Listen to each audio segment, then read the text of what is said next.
Don't order pain medication before asking these 5 questions. The location of pain, how acute and severe the pain is there a reasonable explanation for the pain, what type of pain, is there a possible drug-seeking behavior. Watch to the end. I'm going to show you how answering these questions help you decide whether to give pain medications or not, and what is the best pain management modality. This is the first video of our new inpatient pain management series. Let's start. Actually, before we start, if you are here for the first time, remember to subscribe to the channel and of course to give this video a like if you found it useful. Are we dealing with a headache, chest pain, upper back pain, low back pain, abdominal pain, or leg pain? Each location will trigger a different differential and possibly a different pain management modality. I'm not gonna give any analgesia to a patient with anginal type chest pain. I will probably try nitroglycerin instead. And I'm not going to think of using opioids right off the pad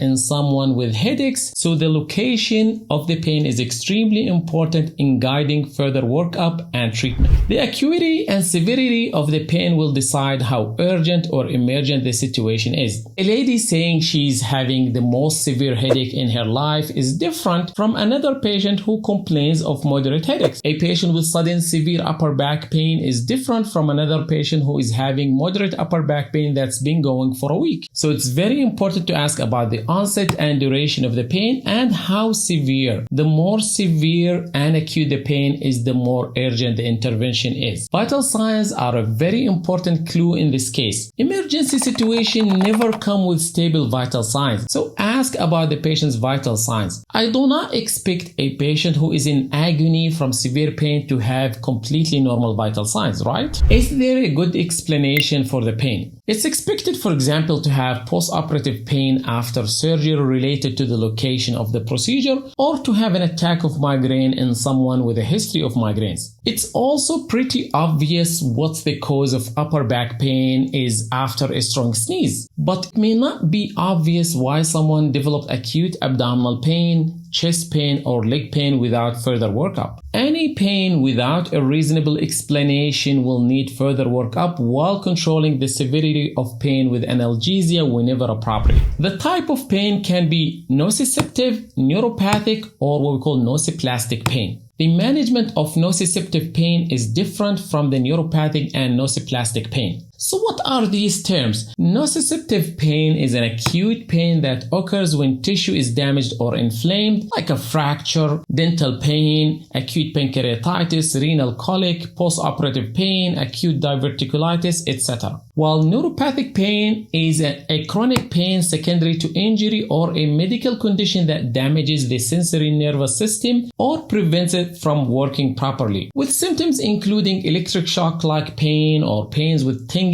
and burning, and causes including disc herniation pain, trigeminal neuralgia, shingle pain or post-herpetic neuralgia, and of course diabetic neuropathy. On the other hand, nociplastic pain is a pain that is not fully explained by the tissue injury like nociceptive pain or sensory nerves injury like neuropathic pain, like a disease like fibromyalgia pain. Nociceptive pain is best treated with acetaminophen, NSAIDs, or opioids for severe cases. Neuropathic and nociplastic pain are best treated with anti-seizure medications like carbamazepine, gabapentin, and pregabalin, antidepressant like duloxetine or tricyclic antidepressants, lidocaine patch, and of course opioids only for severe refractory cases. Is the patient drug seeking or not? There is a subset of patients who are specifically looking to receive as much as they can of narcotics. Suspect a drug seeking behavior if the patient is refusing to consider non-opioid drugs or non-drug treatments. You offer them acetaminophen or NSAIDs, for example, and they will immediately say they tried them before and they do not work, and sometimes they just cut you off and add these medications, the non-opioid medications, and sometimes some opioids to their allergy list to direct you to one specific opioid in their minds, which lead them sometimes to ask for a specific drug by name. Quite often they will deliberately misspell their names. For example, they will say something like Dilaudid, something like that, and I received it before and it worked well. And sometimes they ask to get some antihistamines along with narcotics. That's also a red flag to me. A lot of them ask specifically to have promethazine or Phenergan. Exaggerated description of pain symptoms also a red flag. I have to say here that some may fake the whole pain experience and they are pretty good about it. Some may have a real cause of pain but they exaggerated the pain level. It's always 10 out of 10 and every time you ask them if the pain is better, the answer of course is always no. But despite their severe pain, they eat well, sleep well, and have normal vital signs. You all know that if I'm in severe pain, my appetite is zero and won't be able to sleep at all. Also, certain diagnoses are considered red flags for me, like chronic pancreatitis, chronic back pain, and fibromyalgia. These patients are at risk of opioid addiction and increase the risk of drug-seeking behavior. And add to this, the patient usually doesn't miss a single dose of opioids. For example,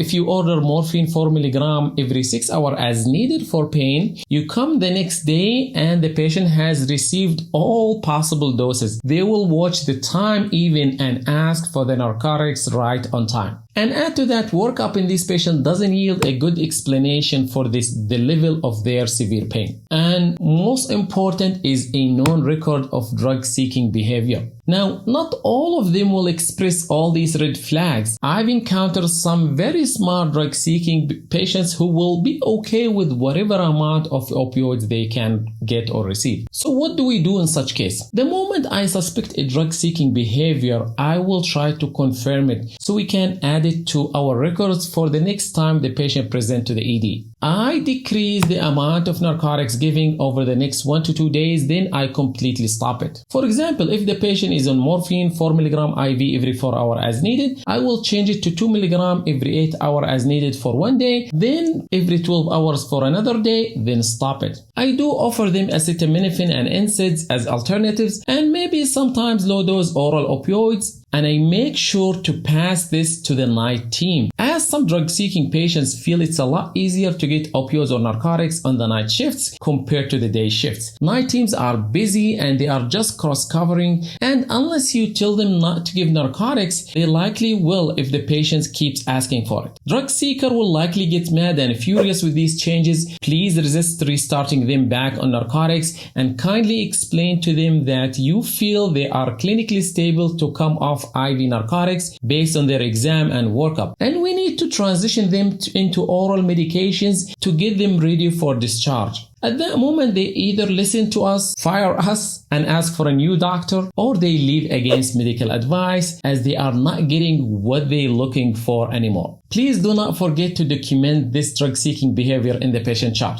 Next video will discuss the best pain management modality in inpatient settings. If you found this video useful, give it a like please and share it with your colleagues. Thanks for watching and see you soon.